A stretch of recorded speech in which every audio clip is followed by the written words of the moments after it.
Hello everyone. आज की video में हम गुणनखंड विधि द्वारा द्विघात समीकरणों के मूल ज्ञात करेंगे। जब हम द्विघात समीकरण की बात करते हैं तो जो उसका हल होता है या उसके चर के जो मान होते हैं उन्हें हम मूल कहते हैं। जबकि यदि हम द्विघात बहुपद की बात करें तो वही मान शून्य कहलाते हैं, या ये कह सकते हैं कि किसी द्विघात बहुपद के जो शून्यक होते हैं वही द्विघात समीकरण के मूल भी कहलाते हैं। तो आज हम गुणनखंड विधि से इन्हें ज्ञात करने जा रहे हैं। चैप्टर 2 में भी आपने इन्हें सॉल्व किया, लेकिन एक बार फिर इस एक्सरसाइज को करेंगे हम। इसमें है first question, x square minus 3x minus 10 is equal to 0। ये एक द्विघात समीकरण हमारे पास है, क्योंकि इक्वल टू 0 है तो द्विघात समीकरण अगर इक्वल 0 ना हो तो इसे द्विघात बहुपद बोलेंगे।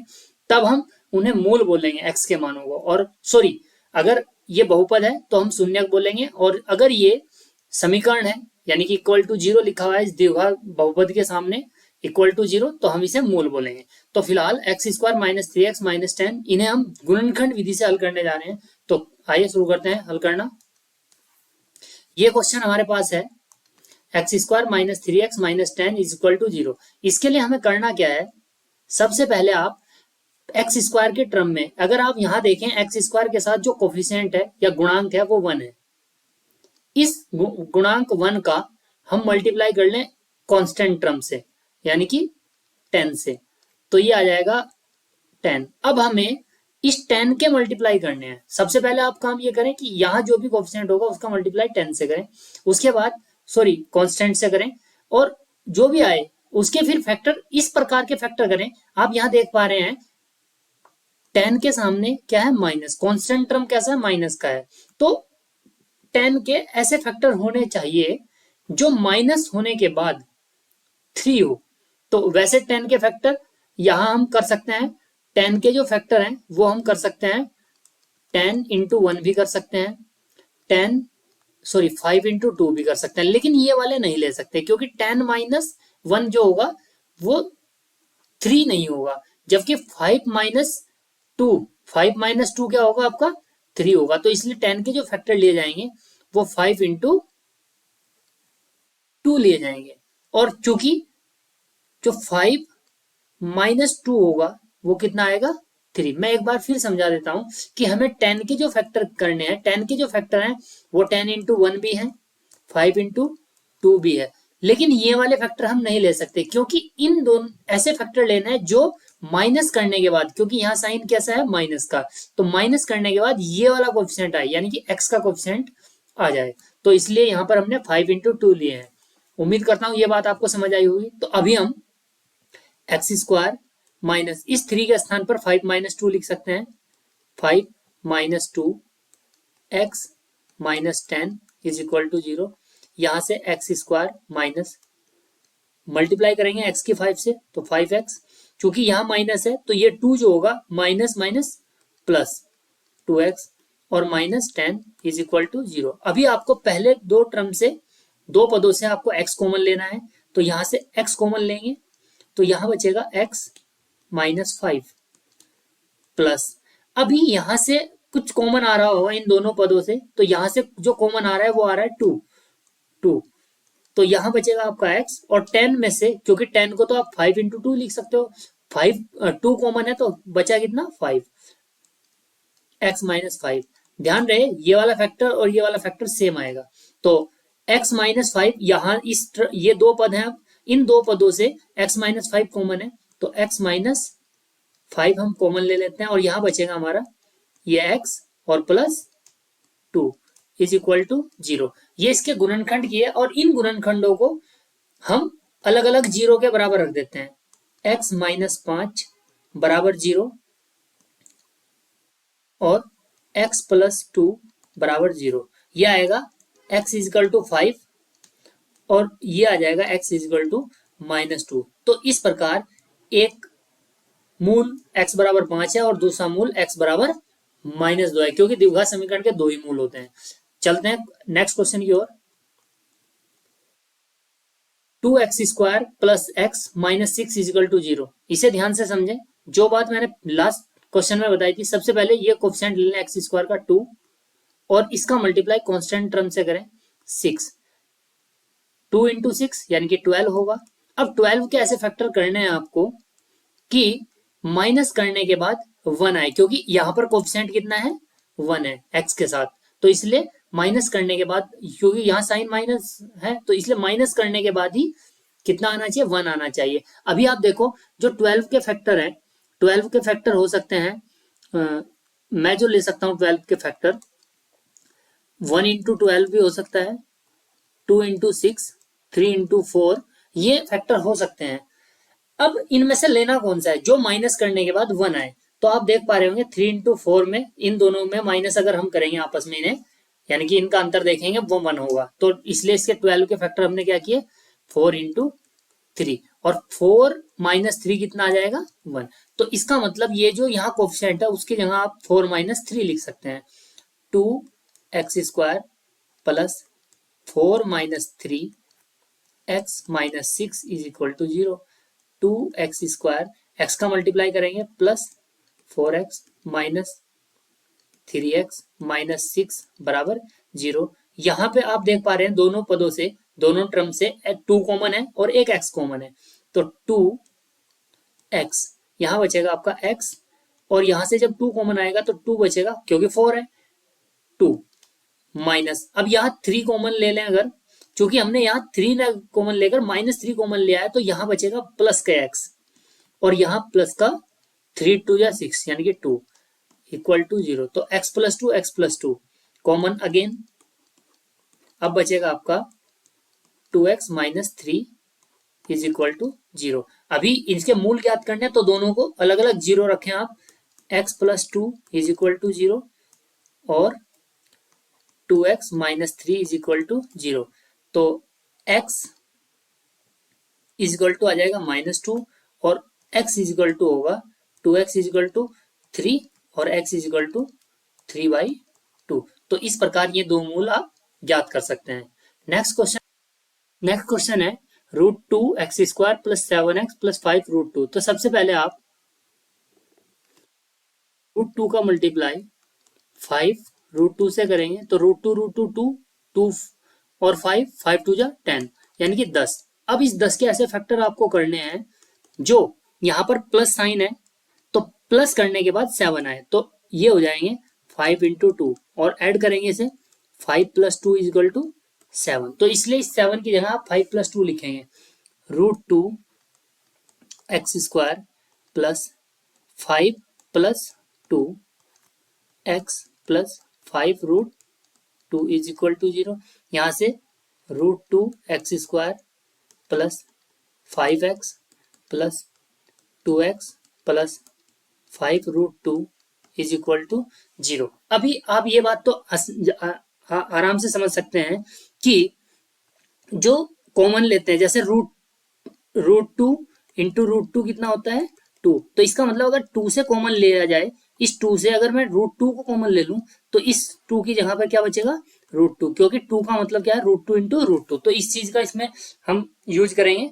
तो यहां से अभी कॉमन आप देख पा रहे हैं x है, तो x यहां बचेगा √2x प्लस 5 और प्लस, चूंकि यहाँ √2 बचाना है और यहाँ 2 है, तो मैंने बताया था 2 से अगर इस 2 से इस √2 को कॉमन ले लूं तो क्या बचेगा √2, तो इसलिए हमें यहाँ से कॉमन लेना √2, यहाँ बचेगा √2x प्लस 5, ये √2 या अंडर √2 कॉमन आ गया है इज इक्वल टू 0। अभी आप देख पा रहे हैं √2x प्लस 5, √2x प्लस 5 ये कॉमन है, तो √2x प्लस 5 कॉमन लेंगे और x प्लस √2 बचेगा, x plus √2 is equal to 0। अभी आप मूल ज्ञात करने के लिए दोनों को अलग अलग 0 करें, तो x बराबर क्या बचेगा 5 इधर जाएगा माइनस का 5 और डिवाइड में जाएगा √2। Next x plus √2 is equal to 0, तो x इज इक्वल टू कितना हो जाएगा माइनस √2, माइनस है ये -√2। तो इस प्रकार से दो मूल आप ज्ञात कर सकते हैं। नेक्स्ट क्वेश्चन जो है इसके फोर्थ और फिफ्थ, ये आप ट्राई करें। अभी आप देखें अगर इसे आप कैलकुलेट करें तो ये एलसीएम लेने के बाद 8 एलसीएम आएगा और 2 ये हो जाएगा 16x² minus 8x plus 1 is equal to 0, और डिवाइड वाला 0 को मल्टीप्लाई करेंगे तो ये हो जाएगी equation 16x² minus 8x plus 1 is equal to 0। इसे सॉल्व कर लेंगे और 16 का 1 से मल्टीप्लाई करेंगे तो आप इसे सॉल्व करें। नेक्स्ट ये भी क्वेश्चन है 100x² minus 20x plus 1 is equal to 0, तो इन दोनों को आप ट्राई करें।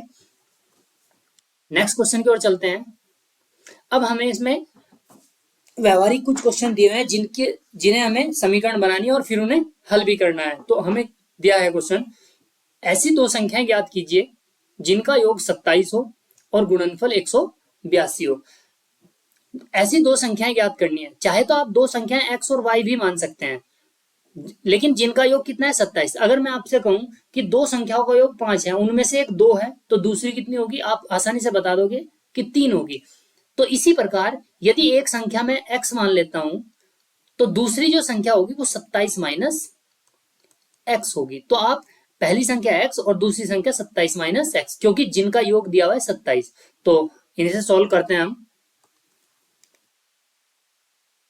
ये आपका थर्ड क्वेश्चन है।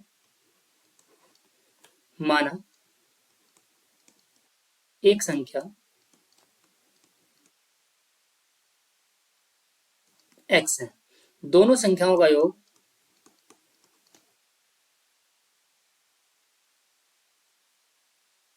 का योग 27 है, तो दूसरी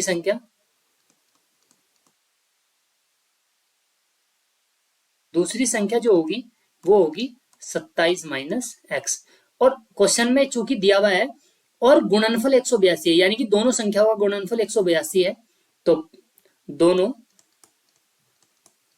संख्याओं का गुणनफल बराबर 182। अब इसे सॉल्व करेंगे अगर हम, तो x और 27 माइनस एक्स बराबर 182। x और 27 माइनस एक्स का गुणनफल जो दिया हुआ है 182 दिया हुआ है, तो 27x माइनस एक्स स्क्वायर बराबर 182।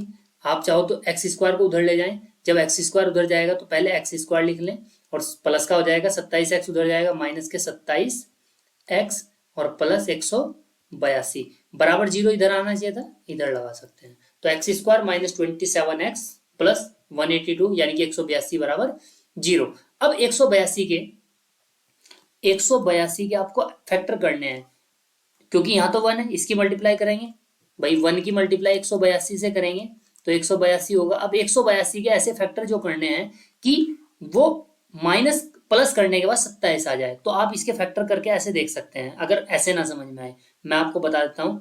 2 ये हो जाएगा 2 9 जा 18, 2 1 जा 2 और 7 13 और 13 से डिवाइड करेंगे तो 1। अभी आप देख पा रहे हैं, एक तो आप इसमें 13 ले लो और 17 दूनी 7 दूनी 14, तो 14 और 13 अगर लेंगे आप 182 से आए हैं तो ऐड करके कितना आएगा 27। तो 182 के जो फैक्टर हैं वो है 14 गुणा 13, क्योंकि जोड़ेंगे 13 को तो कितना आएगा 27। तो 27 की जगह आप 14 plus 13x plus 182 is equal to 0। तो x square minus 14x minus 13x plus 182 बराबर 0। अभी x common, x minus 14 minus 13 common, 182 क्या है 13 गुणा 14, 13 कॉमन आएगा तो x minus 14 is equal to 0। तो x माइनस 14 सॉरी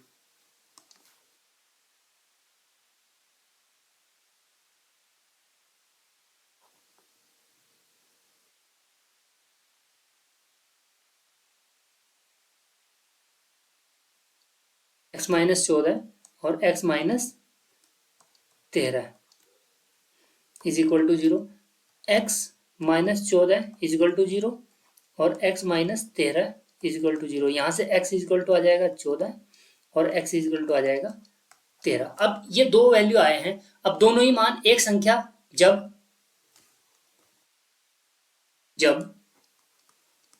पहली संख्या अब 14 ले लेते हैं, पहली संख्या 14, तो दूसरी संख्या क्या होगी? दूसरी संख्या थी आपकी 27 माइनस एक्स, 27 माइनस 14 यानी कि 13 हो जाएगी। अथवा क्योंकि दूसरा आंसर भी है हमारे पास, इससे निकालते हैं। जब पहली संख्या, जो पहली संख्या है वो 13 है, क्योंकि x बराबर 13 है, तो दूसरी संख्या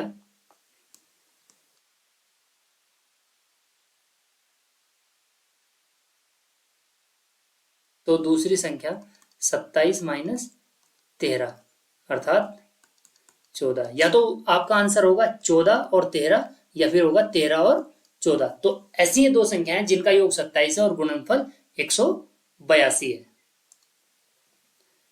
नेक्स्ट क्वेश्चन है, दो क्रमागत धनात्मक पूर्णांक ज्ञात कीजिए।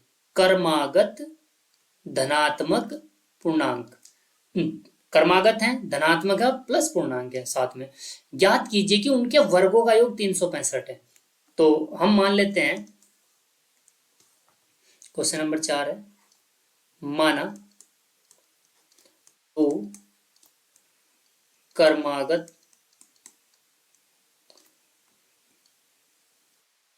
धनात्मक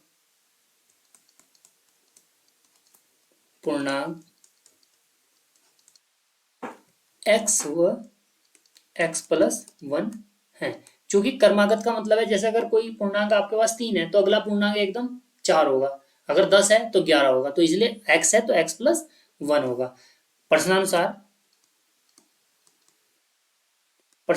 कह रहा है वो, इनका वर्ग, धनात्मक पूर्णांकों का वर्ग प्रश्नानुसार पहले का वर्ग और दूसरे का वर्ग, इन दोनों पूर्णांकों के वर्गों का योग कितना है? 365 है। तो इसे सॉल्व करते हैं, एक्स स्क्वायर, ये हो जाएगा x square plus 1 plus 2 into x into 1 यानी कि 2x इजिकल टू 365। सॉल्व करेंगे, x square 2x square plus 2x plus 1 minus 365 is equal to 0। ये हो जाएगा 2x square plus 2x minus 364 is equal to 0। और 2 से भाग करने पर, 2 से भाग करने पर, 2 से भाग करेंगे तो ये हो जाएगा x square plus x minus 1 8 और 2 182 बराबर 0। अब 182 के, क्योंकि 1 है यहाँ, मल्टीप्लाई करेंगे तो 182 आएगा। 182 के ऐसे फैक्टर जो माइनस करके एक आए, अभी थोड़ी देर पहले ऊपर वाले क्वेश्चन में हमने किए हैं 182 के फैक्टर 14 और 13। तो यहाँ माइनस करने के, वहां जोड़ने के बाद 27 थे, माइनस करने के बाद तो 182 के फैक्टर 14 और 13 होंगे। तो एक्स स्क्वायर प्लस यहाँ 1 है तो 14 minus x, sorry 13, x minus 182 is equal to 0। ये हो जाएगा x square plus 14x minus 13x minus 182 बराबर 0। यहाँ से x common, x plus 14 minus 13 common, x plus 14 बराबर 0। अब जब इसे सॉल्व करेंगे तो x प्लस 14 कॉमन आएगा और x माइनस 13 यहाँ बचेगा इक्वल टू 0। x प्लस 14 को 0 रखेंगे तो x बराबर कितना आएगा? माइनस के 14। x माइनस 13 इजिकल टू 0, तो x बराबर कितना आ जाएगा? 13। ये चूंकि धनात्मक पूर्णांक कहा था तो इसे हम छोड़ देंगे, छोड़ने पर, क्योंकि हमें धनात्मक पूर्णांक ज्ञात करने हैं, ये ऋणात्मक है। तो x बराबर 13 है, तो पहला पूर्णांक क्या हो गया? पहला पूर्णांक आपका हो जाएगा 13 और दूसरा पूर्णांक या क्रमागत अगला पूर्णांक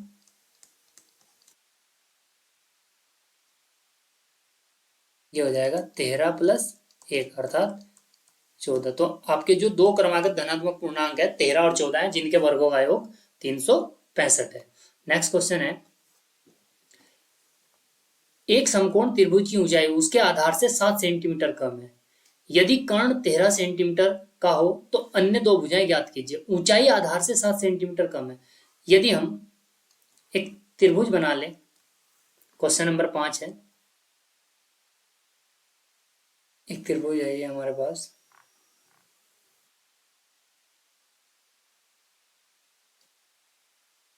समकोण, और उसमें हमें कर्ण दिया हुआ है 13 सेंटीमीटर, और साथ में कह रहा है एक समकोण त्रिभुज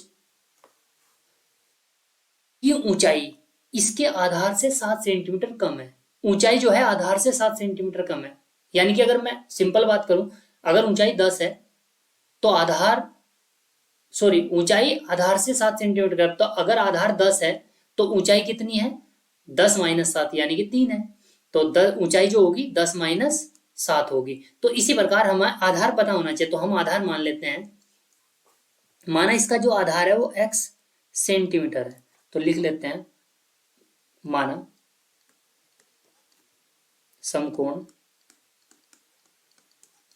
त्रिभुज का आधार x सेंटीमीटर,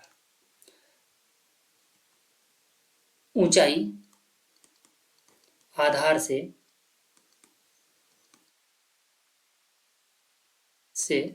7 सेंटीमीटर कम है।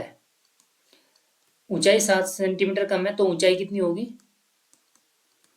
ऊंचाई यानी कि ये जो है 7 सेंटीमीटर कम है तो x माइनस 7 सेंटीमीटर हो जाएगी, x माइनस 7 सेंटीमीटर। और कर्ण गिवन है आपको 13 सेंटीमीटर। तो इस त्रिभुज में यदि हम समकोण त्रिभुज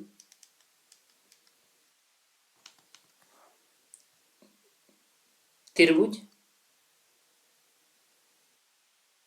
इनका नाम दे देते हैं ए बी और सी, ए बी सी में पीजीटी से, ये होती है पाइथागोरस प्रमेय। पाइथागोरस प्रमेय कहता है कि जो बड़ी भुजा है उसका वर्ग अन्य दो छोटी भुजाओं के वर्गों के योग के बराबर होता है।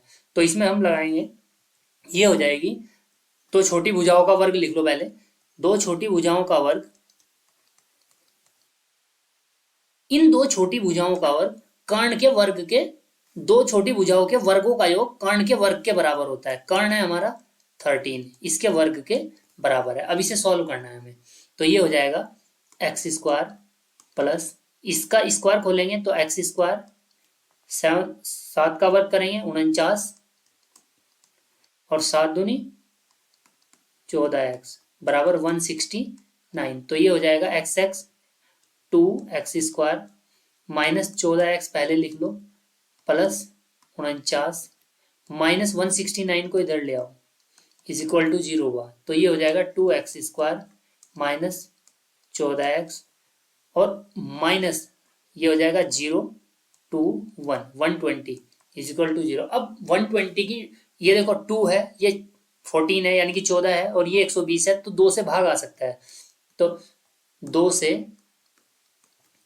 भाग करने पर, जब 2 से भाग करेंगे तो ये हो जाएगा एक्स स्क्वायर और माइनस 7x और माइनस 60 बराबर 0। अब इस 60 के ऐसे फैक्टर करने हैं जो माइनस करने के बाद 7 आए। तो 12 गुणा 5, 12 पंजे 60, और 12 माइनस 5 कितने हो जाएंगे आपके 7। तो इस 7 की जगह 12 माइनस 5 लिखेंगे, x square minus 12 minus 5 x minus 60 बराबर 0, x square minus 12x plus 5x minus 60 बराबर 0, x minus 12 plus 5 x minus 12 बराबर 0। एक्स माइनस 12 फिर कॉमन आएगा और बचेगा आपका x plus 5 is equal to 0। X minus 12 को 0 रखेंगे तो x बराबर क्या आ जाएगा 12, और x -5 को 0 रखेंगे +5 को तो x बराबर क्या आ जाएगा -5। चूंकि ये आधार था और लंबाई थी तो त्रिभुज की भुजा थी, तो ये माइनस में नहीं हो सकती, तो इसे हम क्या करेंगे छोड़ने पर। तो इसका मतलब त्रिभुज का आधार जो है वो 12 है। तो अतः त्रिभुज का आधार बराबर 12 सेंटीमीटर।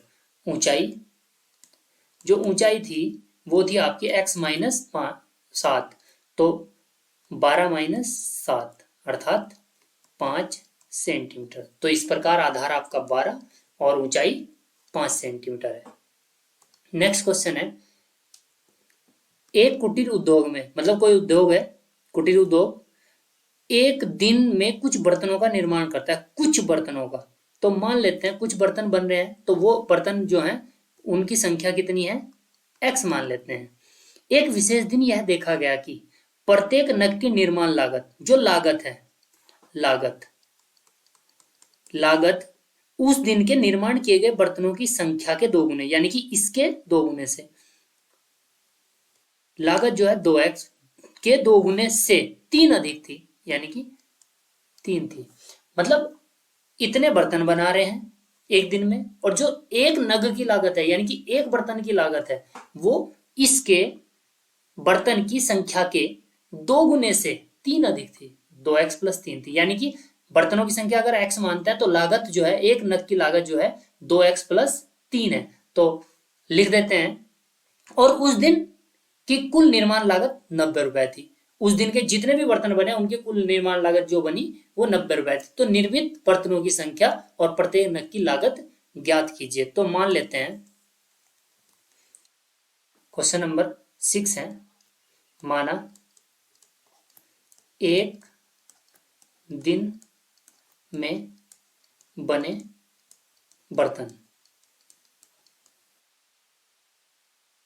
बर्तनों की संख्या, वो मान लेते हैं हम x है।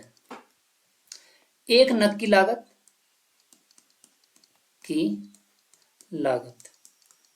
ये हम प्रश्नानुसार लिख रहे हैं, इस संख्या के 2 गुने से 3 अधिक, यानी कि 2x + 3 रुपीज में लिख लो, इतने रुपए। एक नग की लागत जो थी वो 2x + 3 थी।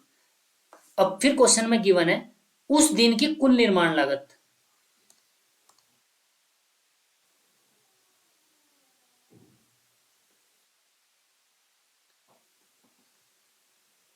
एक दिन की कुल निर्माण लागत वो है आपकी 90 रुपए। अगर बर्तन हमने x बनाए हैं और x बर्तन बनाए हैं, तो एक बर्तन की कीमत 2 रुपए है, तो x बर्तनों की कितनी होगी 2x। तो इस प्रकार हम आसानी से निकाल सकते हैं। तो एक नग की लागत यह है, तो x की कितनी होगी, x 2x + 3 = 90। तो ये हो जाएगा 2x² + 3x - 90 = 0। अब 90 की 2 से मल्टीप्लाई करें, यानी कि 180, 90 दूनी 180। अब 180 के ऐसे फैक्टर आपको करने हैं जो माइनस करने के बाद कितना आ जाए, 3 आ जाए। तो माइनस करने के बाद 3 आ जाना चाहिए। तो इस क्वेश्चन को आप ट्राई करें, आपका x निकल के आएगा, और जब x आ जाएगा तो आप एक दिन की कीमत निकाल सकते हैं यहाँ रखकर, एक नग की लागत निकाल सकते हैं x को यहाँ रखकर। यानी कि मान लो अगर x का मान आपका 6 आया, तो 6 दूनी 12 और 3, जो एक नग की लागत होगी वो 15 रुपए होगी। तो इस प्रकार से आप ज्ञात कर सकते हैं, इसे आप हल करें। मिलते हैं नेक्स्ट वीडियो में, धन्यवाद।